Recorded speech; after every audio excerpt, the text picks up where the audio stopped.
Oh my god, oh my god, oh my god. It's Maple Sumo, Haru Basho, day 8. Let's get into it. There was so much action today and so many upsets.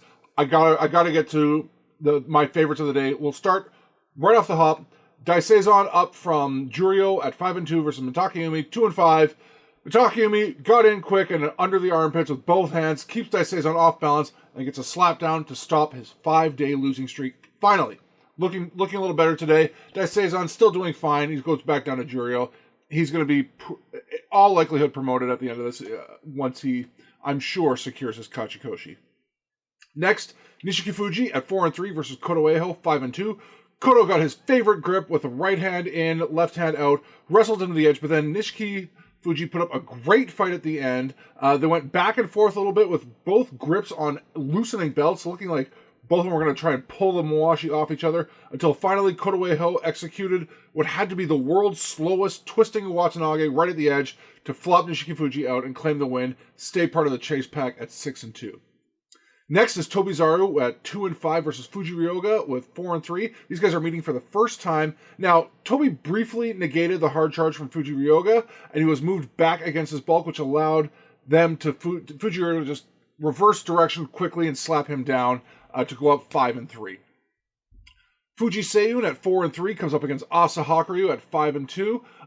Asa Hakuryu gets a slap in off the hop, and then Fuji got a double inside grip, used that to maneuver him to the edge and force him out. So he is now 5-3 as well. It's awesome to see both of the Fujis sharing the same record this far into the tournament. Next, Ukrainian Shishi versus Chiyoshoma, both men at 4-3. Shishi tried to step to the side, but Chiyoshoma just hit him with a flurry of blows to the face and overwhelmed him and shoved him out quickly. It was all hands all the time from Chiyo. Next, Gonoyama 6-1 goes up against Kinbozan 4-3. The Kazakh tried to get some Suppari going, but Gonoyama did his classic hard charge, immediately shut down that force, and kept following up. He's been accused in the past of hitting hard off the Tachiai and not following up. This time, straightforward, hammers him out to get his 7th win, stays in the leader pack. Tokahiyate at 3-4 versus Asanoyama 4-3. Now, Asanoyama looked to be in complete control of this one. He has the huge size advantage, but right at the end, Tokahiyate manages to wiggle free, get to the left, and force him out by putting pressure on that bandaged up knee of Asanoyama. So, great work for him. Both men are now 4-4. Asakoryu at 4-2 versus Tamawashi at 2-5. Now, Tamawashi tried to get some Suppari going, but he got parried with a quick pulling attack that Asakoryu then converted into a throw attempt that put him high enough that he could then get in and stay low to continue moving him out and force him out, which also somehow caused the Gyoji to trip on nothing. I don't know if he just stopped paying attention and kind of stumbled on the Tawara, but then he, after this relatively straightforward force out, he just falls down on the side. So that's weird. But Asakoryu managing to avenge his one loss to Tamawashi when they met a year and a half ago. Next is Ura versus Roga, both at 3-4. Now this was the match of the day for me. So Roga comes in hard, but Ura stays low, and he's got this classic sort of low two-hand extended leg that he uses to absorb the impact and slide right to the edge, and then stop his foot against the Tawara there. He then moves forward, grabs the neck for a pull-down attempt on Roga that Roga sort of spins with. They both spin at the edge, and then back in the middle, Ura turns again, starts backing up, and tries to pull again with Roga charging forward. But right at the bails, Ura manages to force that head down even further, twists the momentum with a belt grip, and throws one of the strangest shitatanagis I've ever seen right at the edge. It works out beautifully for him. This is why they call this guy a technical wizard. He pulls throws out of positions you've never seen before. He uses techniques that haven't been used in years. People forget they exist. And he's so aware of where his body is that he can pull a throw out of seemingly nowhere. So great work for him. He moves up to 4-4. Oshoumi at 1-6 up against Shodai, who is at 5-2. Oshoumi charged hard, got a right hand inside shallow grip, and just powered under Shodai, who it seems like he does this thing once in a while where he loses motivation and just lets himself get rushed back in an act of self-preservation. It seemed like he sort of just knew what was up and gave up, which is unfortunate to see out of him, that he lacks fighting spirit. People have accused him of this in the past, and it's always sort of been brushed off as well, he actually he's such a sensitive guy, he doesn't want to hurt the other people. But in this case, there was no one to hurt but himself, and I think he should have given it a little bit more effort, especially against a guy who hasn't been able to put together more than one win the whole tournament. But such is life. Ichi Yamamoto comes up against Oshoma. Ichi's at 4-3, and Oshoma's at 2-5. The initial hard charge from Ichi Yamamoto was countered by a quick attempt at a throw from Oshoma, and then both men locked up. Oshoma gets an inside right versus Ichi Yamamoto's outside right, and both these pushers decide, all right, forget everything we're used to, let's try for a Mawashi battle right in the middle. They lock up for a while, and Ichi's trying to get his right hand inside for something, and Oshoma's just in a purely defensive position and locks him out, and the two just hang out for a while. It seems like they're just kind of recuperating after the initial flurry and waiting for the other to make a move. Finally, Ichi tries to get a leg trip going with his left, which gives Oshoma the window to sort of pivot in under him and throw him for the Shitatanage win. So, longer fight, awesome little belt battle from guys who don't normally do it.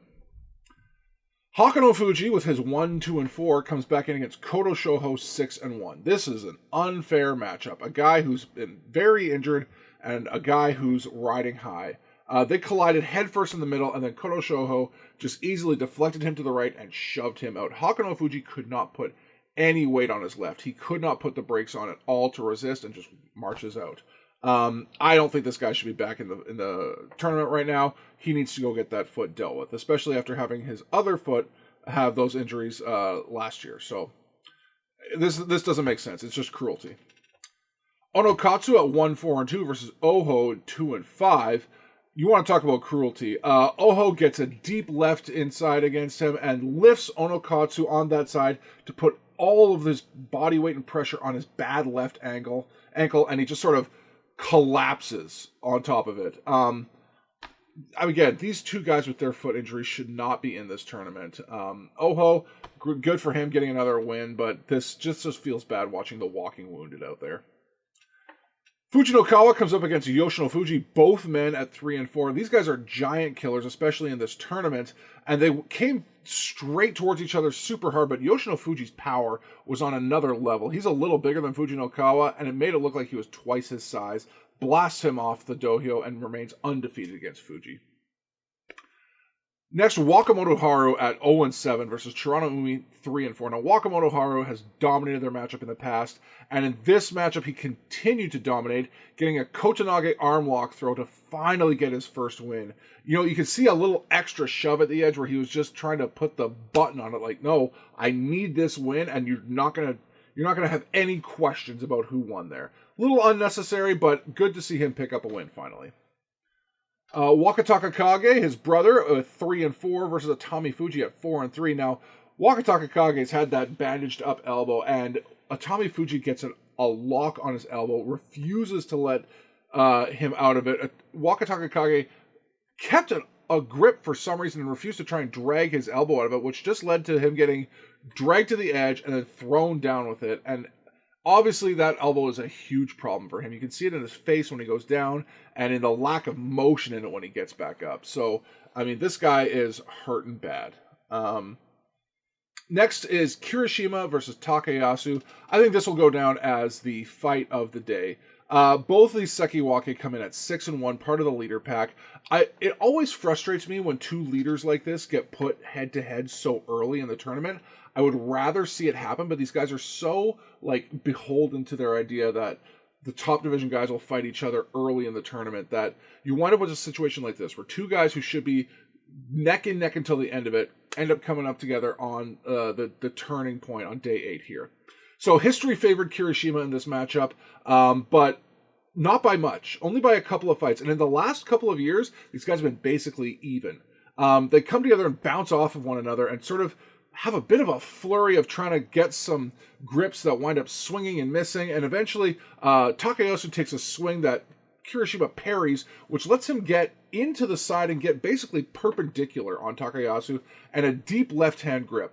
Takayasu tried to counter that with this extremely shallow inside grip with his right, but he was literally just grabbing at the little dangly bits of the Mawashi and not actually holding onto the belt itself. They lock up.